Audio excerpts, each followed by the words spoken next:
Hi everyone, and a very warm welcome to all of you, from all the students to engineers to managers and maritime professionals from all across the industry.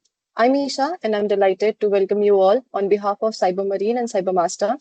Okay, now today's session is all about giving you a quick and clear look into the latest enhancements we made to Cybermaster 3D, specifically tailored for offshore support vessels, container vessels, and jackups, like as you already know.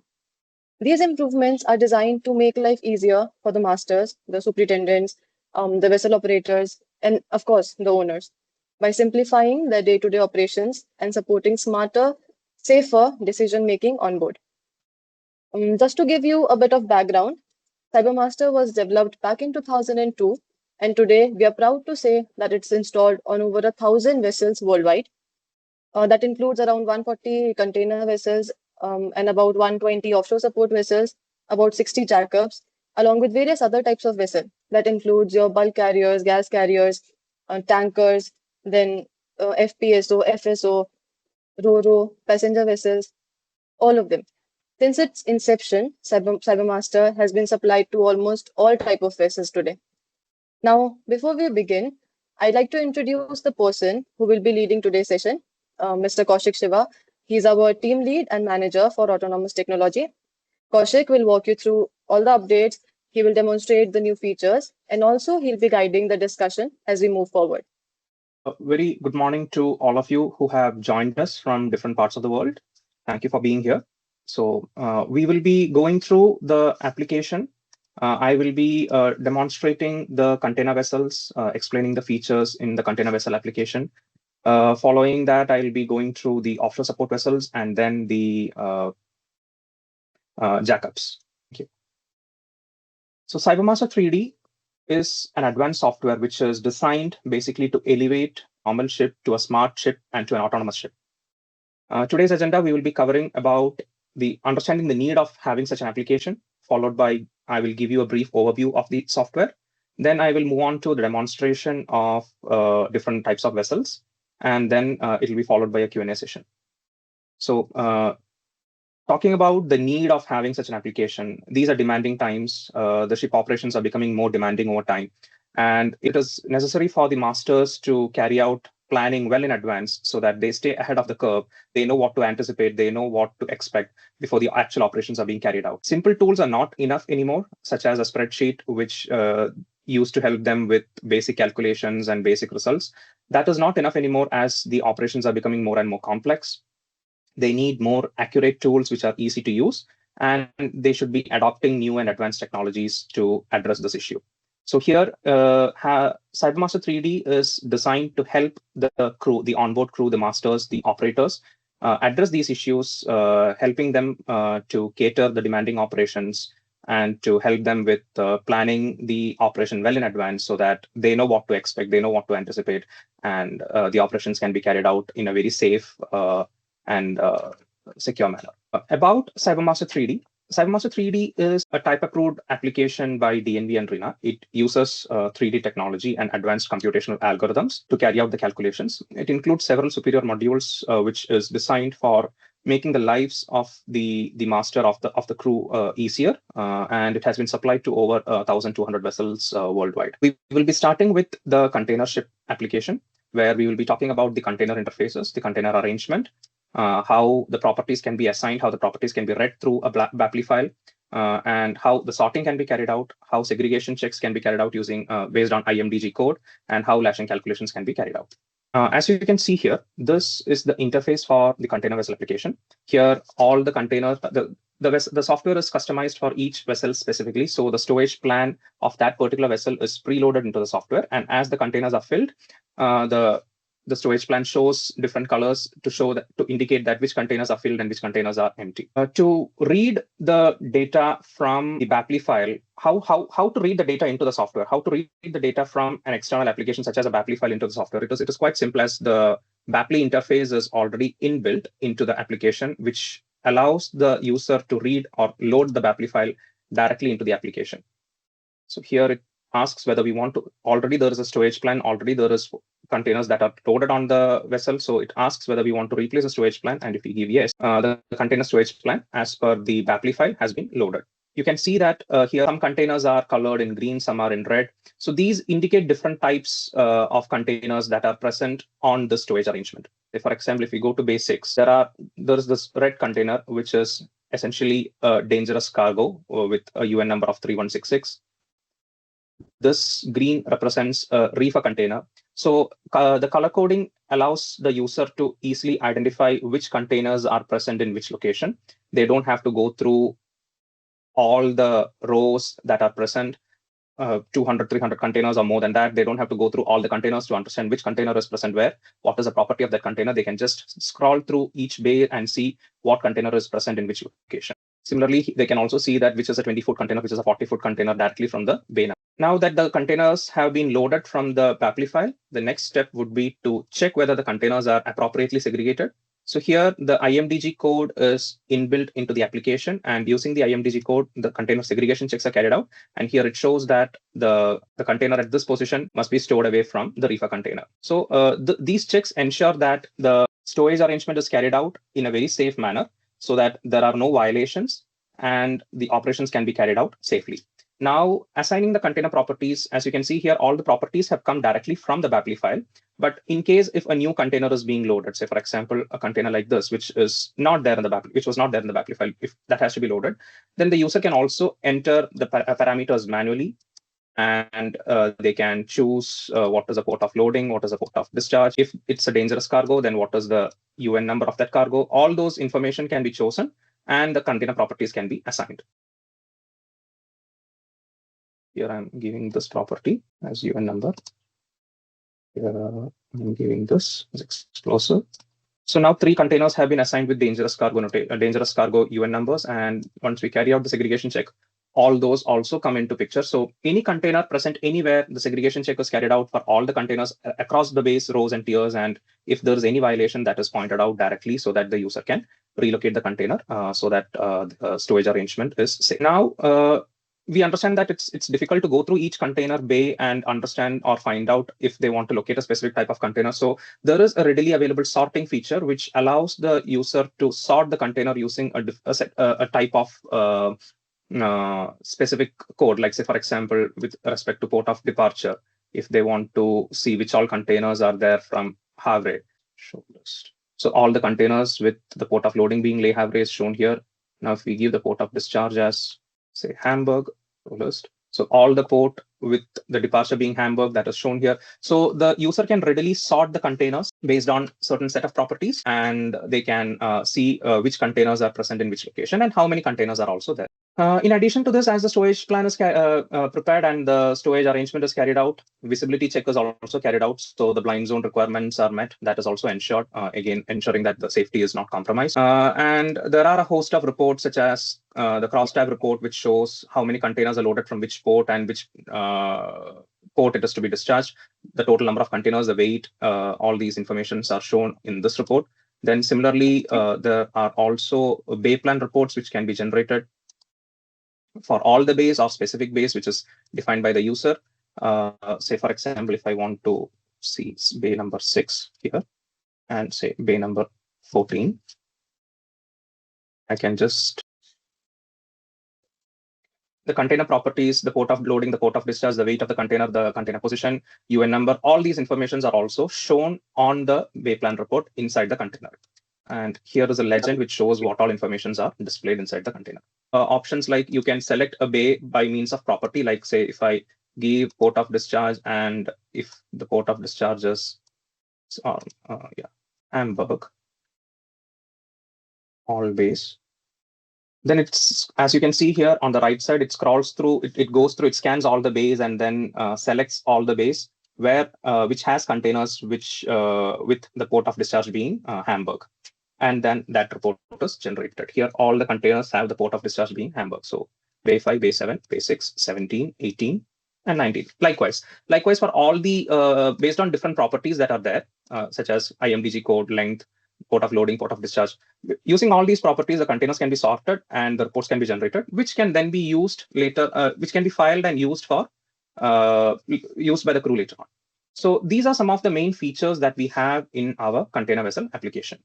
For offshore support vessels or platform support vessels or wind farm service and support vessels, we have different operational functional modules such as the deck cargo module, which allows the user to place the cargo anywhere along the deck, define the cargo with different shapes and sizes, carry out different checks such as clash check with major outfit items such as a crane pedestal or a or the bulwark, or with minor outfit items like an escape hatch or a bollard, while placing or stowing the cargo on the deck. And then crane operations module, which helps with the lifting operations, A-frame operations module, and draft survey module.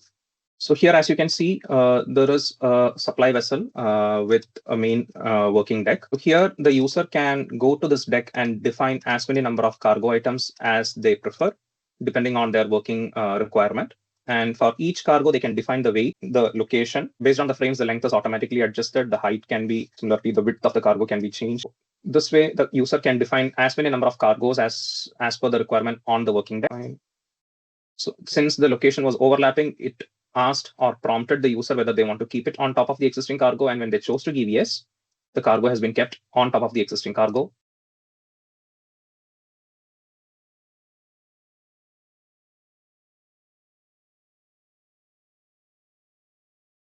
And for ease of identification, the cargoes can be given with different colors for easily helping the crew to identify which cargo is placed where.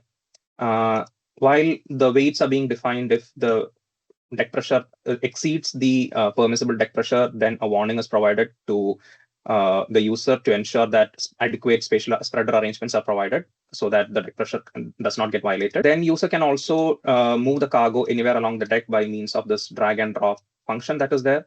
And as you can see here, when I was trying to move the cargo, it prompted the user with a warning message saying that there is an emergency escape hatch and do you want to keep the item on top of it? And if you choose to give yes, then you can see that hatch is highlighted in a red box, which shows that there is a clash with an emergency escape hatch. This basically ensures that the operations are carried out with utmost safety. Any such clash, if it occurs during the operation, warning messages are given to the user to ensure that they take appropriate action so that it doesn't cause any damage to any of the existing ship structures, especially for an offshore supply vessel, which carries multiple items on deck with varying sizes. To carry out the lifting operation, the user can, through the GUI, and then move it around as I'm showing right now. And as you can see here, as the item is moved throughout, the equilibrium is calculated in real time, and the heel angle as it changes. Here you can see that now the heel is 4 degrees. Now if you move it somewhere here, the heel has reduced to. All these values are calculated in real time, and if there is any violation, like here the permissible heel is 3 degrees and it is exceeding 3 degrees, so that violation is shown. So this again allows the master to take appropriate action to carry adequate counterballast that is required to counteract this moment that is caused by the crane. So this again ensures that safety is given utmost importance when the lifting operation is being carried out. And then to release the cargo, you can either release it to its initial position, which brings it back to its original position, or you can release it, say, outside the ship also. Yeah, now it has been placed outside the vessel and shows that it is off vessel. So these two features are of importance, especially for offshore supply vessels when it comes to carrying out deck cargo and crane operations. This is another vessel which has an A-frame. An A-frame is a structure which is at the aft of the vessel, which also helps in the lifting operation, but with a very limited motion. And the A-frame can be used to lift and lower such an item. Say, for example, here, if I am defining a cargo, this item can be lifted. Yes, as you can see here, now this has been lifted. And the same way, this can also be dragged outside the ship. So as this is also being carried out, the equilibrium is again calculated. The trim, how it changes is calculated. And if there is an excessive aft trim, then the master can accordingly plan to ballast the forward tanks before carrying out the operation, so that when the operation is being carried out, the trim is maintained at the required level. And then similarly, they can release the item outside the ship if they want to. So here the draft survey module is basically aimed at helping the user to identify any unknown weight that is present on the vessel. So here a user can enter the observed values from the draft mark locations, and such as the drafted forward port and forward starboard, mid port, mid starboard, aft port, aft starboard, and then they can compute to identify how much of extra weight has come on board the vessel and at which location, as in which LCG and which TCG is the weight located. 2.768, mid to be say 2.5548, have to be 2.29 compute. It shows that with respect to the current condition, there is an unknown weight of 362 tons that has come on board the vessel at a location of 50 meters from AP and 0.2 meters away from the center line towards the port side. So then the user can choose to add this weight as a deadweight constant and continue with the operations, or they can keep track of this and then later on use this report later on when a draft survey or an inclining has been carried out. Here, if I add this to deadweight constant, then all the weights, the unknown weight has been added to the deadweight constant. And then all the computations are recomputed accordingly. So here, in case of jackups, there are actually different modes of operation, such as afloat, where the vessel is floating, then the preload operation and elevated operation. In jackups also, there are these functional modules like the deck cargo module, crane operations, uprighting, and in elevated condition, it evaluates the leg loads and reactions. And there is also this online mode, which allows them to connect to any tank sensors or tank gauges that are there on board. So starting with the afloat mode, as you can see here, the afloat mode has two different sub modes, which is field transit and ocean transit. So this is essentially two different modes, basically, where field transit is when the jackup is near the dedicated field, which could be a sheltered area or an open sea as well, in case of drilling rigs. And the limits are different compared to ocean transit, where it is actually in the open sea and it is moving to a different location. As you can see, this is a four-legged jack-up barge. It's a four-legged jack-up barge. In this afloat mode, the stability of the rig in floating condition is evaluated. All the tanks that are there on board is defined here in the tree, and the user can fill the levels in each of these tanks. And you can see here that the stability of the vessel in real time is calculated as the filling levels change. And they can also define cargo on the deck according to the operational requirements. All these cargoes can also be dragged to their respective location, and similar to the offshore supply vessels, colors can be given.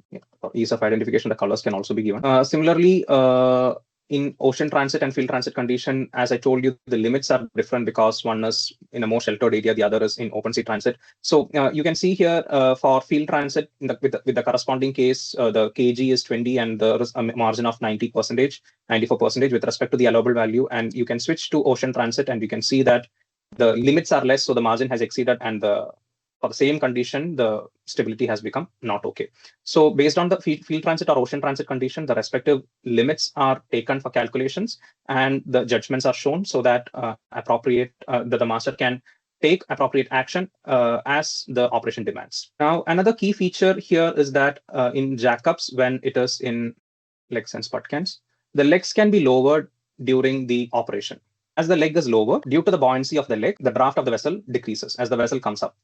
So here you can see that the current mean draft is 3.24. If I change the ULM value to say 50 meters, you can see that the legs have gone down and the draft is now 2.77. Yes, you can see that the legs have gone down and the draft also has reduced. So this effect of leg buoyancy is also taken into account in the calculation. Then there are also a host of reports that can be directly generated from the application. Here you can see that there is a forward trim of 0.56 meters and there is a heel of 0.83 degrees to starboard. There is a module called the uprighting module, which allows the user to understand how much ballast is to be transferred between which tanks to make the vessel upright to no zero or close to zero trim and heel condition.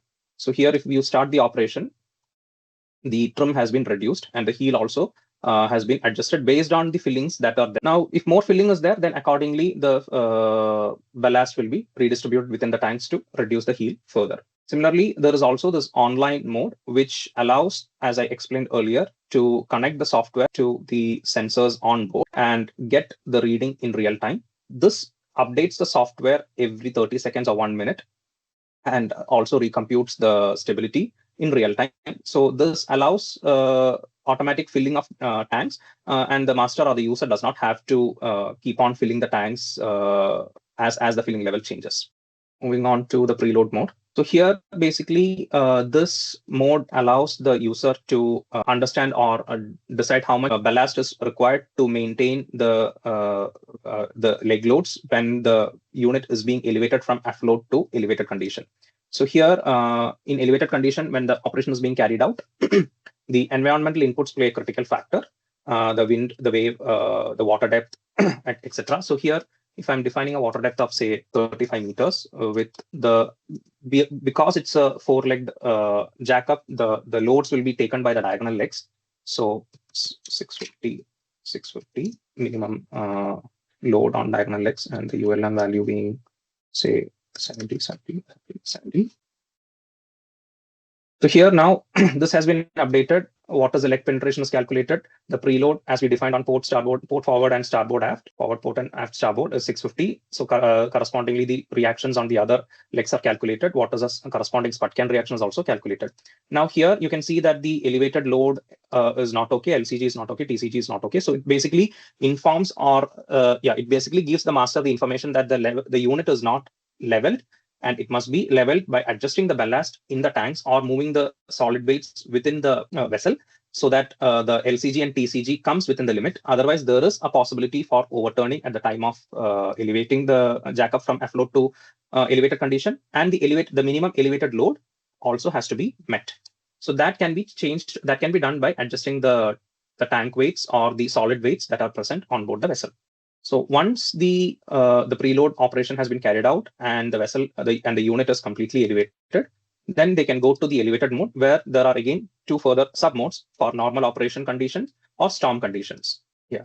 So here, as you can see, depending on the region where it operates, such as the loads due to the environment would be less. Whereas if it is acting at a place where the weather is quite rough, then the loads due to the environment would be more. So the environmental conditions are to be defined so that the environmental loads are calculated, and accordingly the loads and reactions on the legs and Sputcan would be determined. So here I'm defining again a water depth of say 50 meters. Sorry, wind speed of wind speed of 50 knots. Water depth of 50 meters, wave height of 1.25, current of say 0.5 knots, the air gap of say 6 meters. It's being the ULM values. You can see that the unit has elevated above the waterline with an 8-meter air gap, and the penetration is 8.5, and the loads and reaction on each leg is also calculated. Here, the judgments are also shown if the elevated load is within the limits, if the pinion holding loads are within the limits, and if the other limits are provided, then the respective judgments also will be shown here. Now, as I had shown earlier, here you can define the cargo, 2 tons, let's say 3 tons, and you can move it anywhere along the deck, and you can also wind speed. Okay, here you can see that if when I'm trying to lift the cargo, it says that the wind speed should be less than 30 knots. So this is basically to ensure that when cargo lifting operations are being carried out, a lower environmental limit is specified so that the unit is safe. And if the environmental limit exceeds the given specified limits, then a warning is provided to the users, which allows them to understand that the operation must not be carried out at that given point of time. Use the wind speed to say 25 knots. Yeah. Now it allows me to lift the cargo. And as you can see here, as the cargo is moving away from the vessel, the loads and reactions also would appropriately change. This allows the user to carry out lifting operation when the unit is elevated. So these are some of the main features that we have in our jack-up.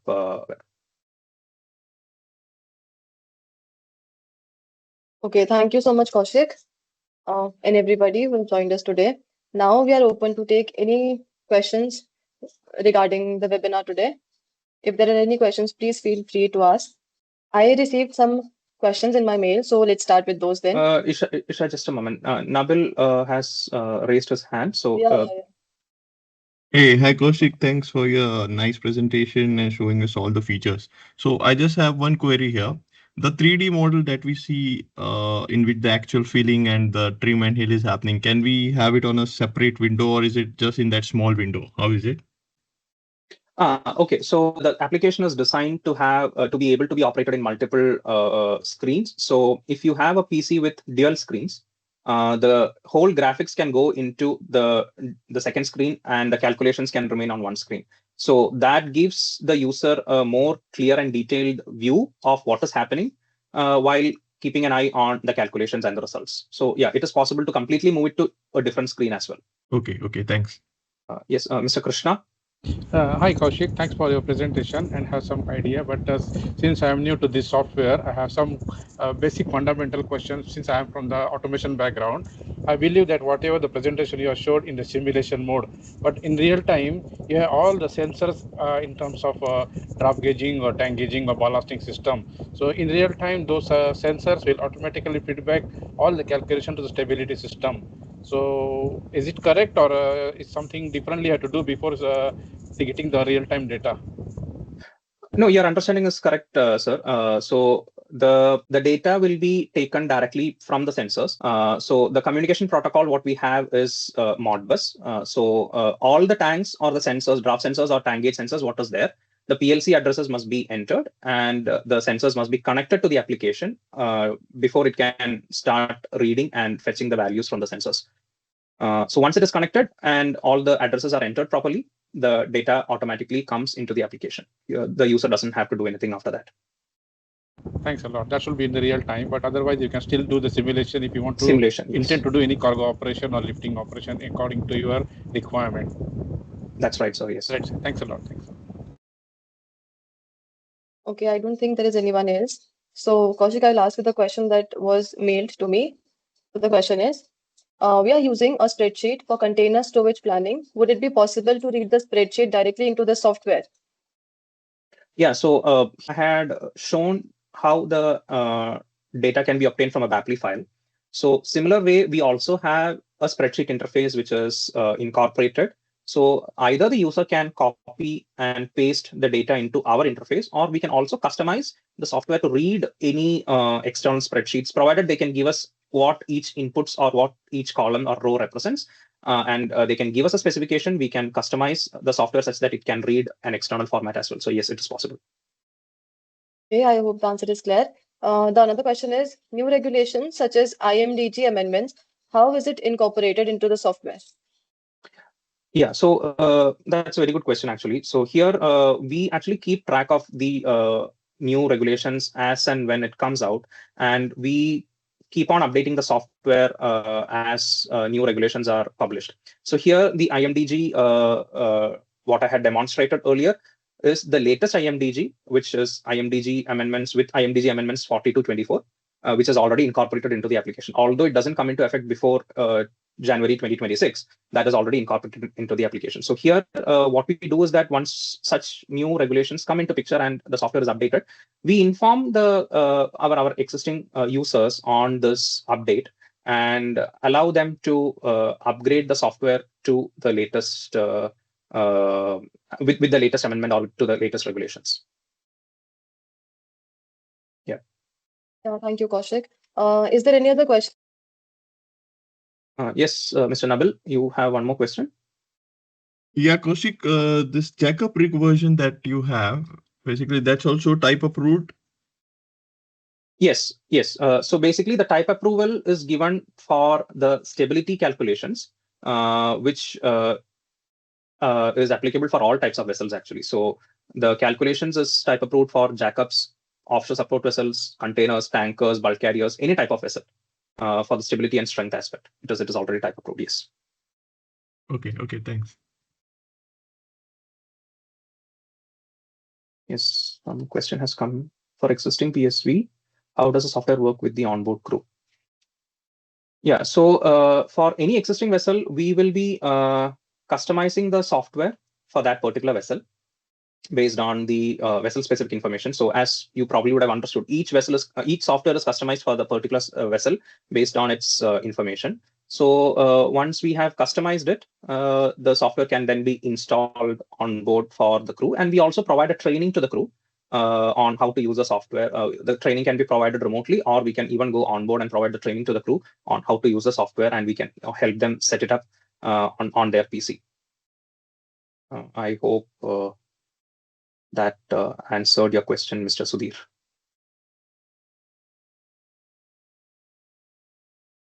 Okay, is there anyone else?